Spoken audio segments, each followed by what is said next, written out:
right there on the high seas as a Chinese destroyer gets provocatively close to a Canadian warship. Last Thursday, the CBC National had an exclusive lead story which was billed as a tense encounter between a Royal Canadian Navy frigate and the Chinese Navy.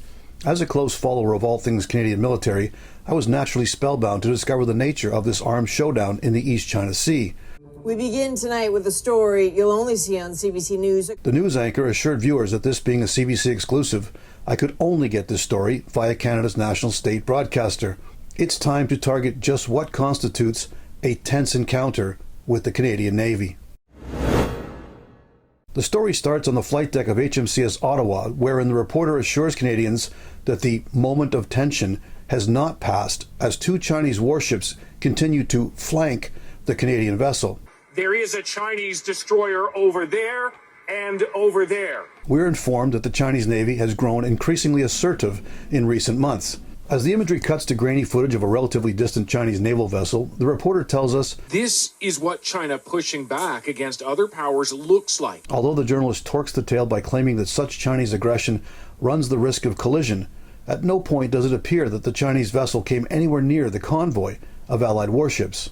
No, it turns out that the diminutive HMCS Ottawa was actually part of a joint U.S. Navy and Japanese Self-Defense Force flotilla that comprised everything from a submarine to a massive U.S. amphibious ship. There may have been two Chinese ships on the scene, but they were dwarfed in both size and numbers by the Allied battle group, which brings us to the reporter's breathless question to the captain of HMCS Ottawa, wherein he asked the skipper, "We're not even in the Taiwan Strait. We're not in contested waters, and there's a Chinese warship right there." They're operating near the waters, their own waters, and we're just operating this open ocean.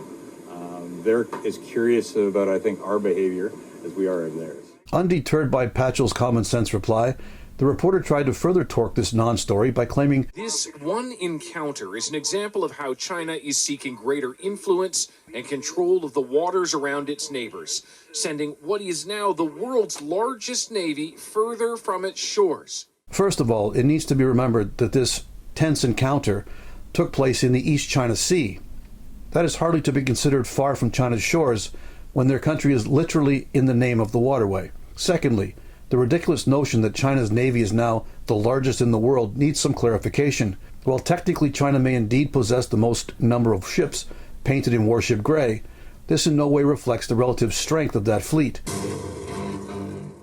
In terms of sheer numbers, the USA ranks fourth in the world, behind China, Russia, and North Korea. However, no one disputes the fact that the U.S. Navy is leap years ahead of all three of those combined in terms of actual combat capability. When one uses the number of hulls to assess the size of a country's navy, an antiquated 60-meter Chinese patrol vessel counts the same as a 130,000-ton U.S. Navy aircraft carrier. This discrepancy was well illustrated in the CBC's exclusive coverage of the tense encounter when it concluded with a shot of the distant Chinese warship photobombing a group photo of the U.S.-led battle group. The only drama included in the CBC piece was old video footage from last June when a Chinese frigate crossed the path of a U.S. warship in the Taiwan Strait.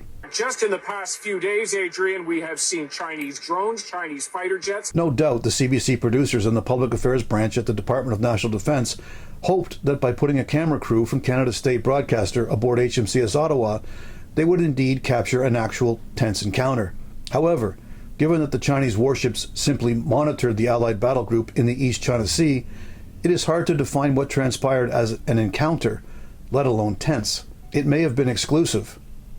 It just wasn't a story. This has been On Target. I'm Scott Taylor.